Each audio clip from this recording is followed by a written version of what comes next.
Hello YouTube, welcome back. Today we're going to talk about Stanford creative writing again, but it's going to be a continuation from the last video I filmed about this topic. So in case you haven't seen that yet, I would highly recommend checking that out first, because in order to start taking intermediate and advanced classes, you first have to start with the intro classes. So unless you've already taken those and are just trying to learn more about the higher level classes, then you can start here, but if not, start with that one. Alright, so I left off with a brief overview of intermediate classes. So the 190 series requires that you take the 90 series class in that topic before you take it. So for example, if I want to take English 190, which is intermediate fiction, I will have had to take English 90, which is intro fiction, first. I believe there's a little flexibility on the prose writing ones, so 90 and 91 are fiction and creative nonfiction, and so if you want to take 190 or 191, which are the intermediate level classes, I believe the intro classes are interchangeable because they're both prose. But if you want to take intermediate poetry, which is English 192,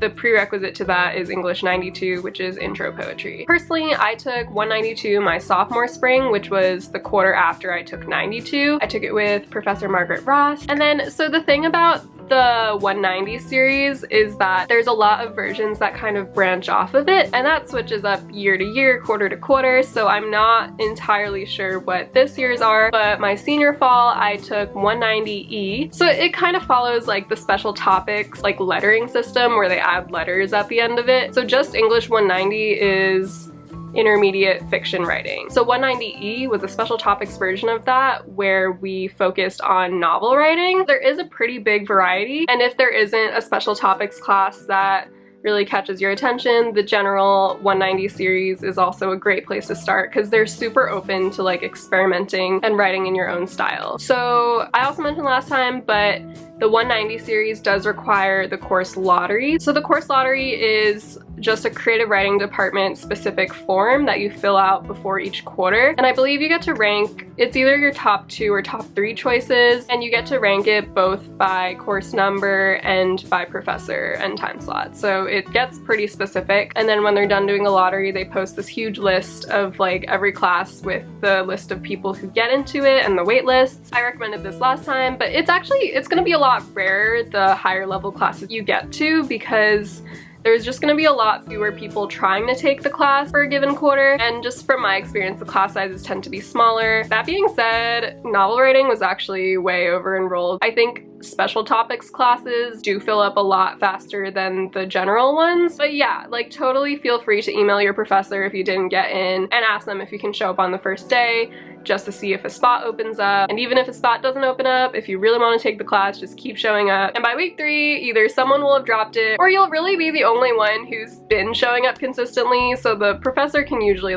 squeeze one more person into the class. And that doesn't only apply for creative writing classes, that applies for a lot of smaller seminar style classes where there's a small enrollment cap. So yeah, okay, moving along. Personally, I've never taken a 290 series class, so I can't really speak from personal experience on that, but I'm gonna assume that it pretty much works the same way. They're also on the course lottery, but there's fewer time slots available for it because fewer people tend to take them, and they're really the most advanced classes you can take at an undergrad level. However, okay, now we're getting into the fun stuff. So the creative writing department also has a super cool program called the Leventhal tutorial. You can apply to this any year, so I recommend applying every year. I personally didn't even know what it was until senior year, so that was the only year I applied, but if you want to maximize your chances, you should definitely apply every year because it's pretty competitive. However, you also do apply by genre, so some genres tend to be more competitive than others depending on the year. Okay, so the Leventhal tutorial is a program where undergrads are matched up with a Stegner fellow, and you get to work one-on-one for an entire quarter on your writing in whatever kind of style and genre you want to do. And there's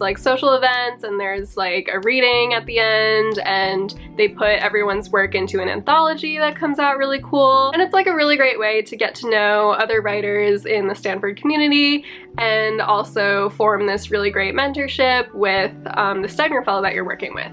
Now, I think I need to do some explaining about the Stegner Fellowship because so it's kind of a really big deal in the creative writing spheres, internationally, and most Stanford undergrads don't really seem to know this unless they're also really into creative writing, because the Leventhal tutorial actually, like, it doesn't matter what major you are, it will not give preference to you if you're an English major or creative writing minor, unlike most of the other classes in the department. So you do get a lot of people in the program across all kinds of majors, and so you do get a lot of students who just genuinely don't know how big a deal it is to like even be in the presence of Stegner fellows. Like, they are some of the best writers in the world, and the admission rate for the Stegner fellowship is like a fraction of the admissions rate to even get into Stanford undergrad, so it's a huge deal. And I was like freaking out a ton before my first meeting with the Stegner fellow who I worked with. Like, it's a big deal, but it's nothing to get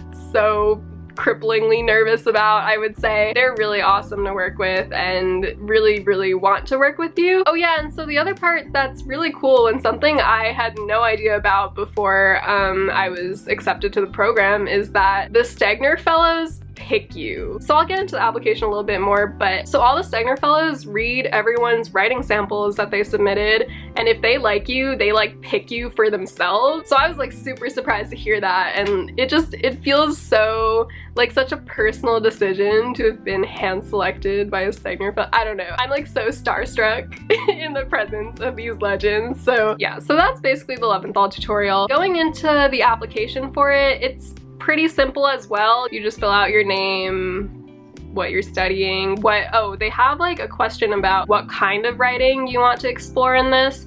So personally, I put down autofiction because that was something I was dabbling in junior spring, and my professor at the time told me to like look into it more, so I did that summer.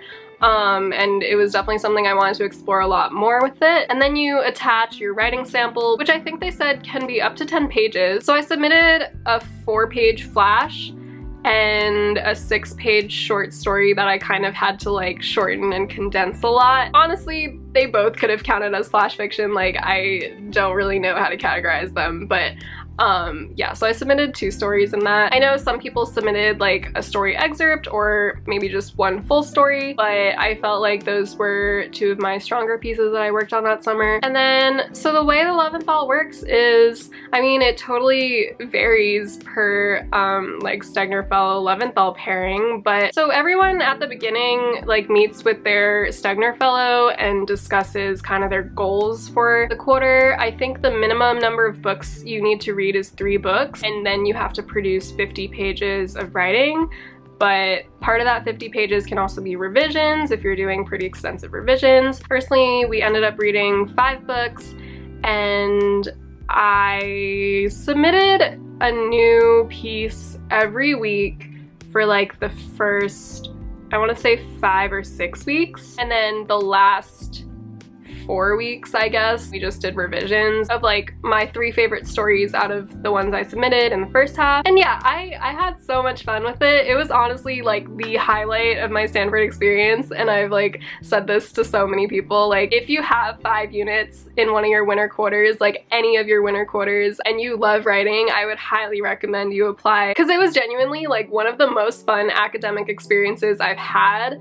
Not that it even felt academic, that's like the thing. It just felt like this is what I meant to do, like this is what I meant to be spending my time on. And I got to know so many new people, and it was like the first time I really felt like I was becoming a part of the creative writing community at Stanford. Like, I really wish I had been more intentional about it earlier on and spent more time getting to know people. And I was so lucky that the house I was living in senior year also had several people who were either in the Leventhal or just very passionate about creative writing, so we had a great time. We actually ended up driving out to one of the Stegner Fellows book launches winter quarter, which was so fun, and I would highly recommend just like, yeah, not only getting involved in the creative writing community on campus, but also engaging with the larger Bay Area community, because there's a lot of really cool work that's happening there, and that's definitely something I wish I had gotten to do more of. So yeah, that's kind of what I wanted to spend most of my time on in this video. Definitely let me know if you have any other questions or if I missed anything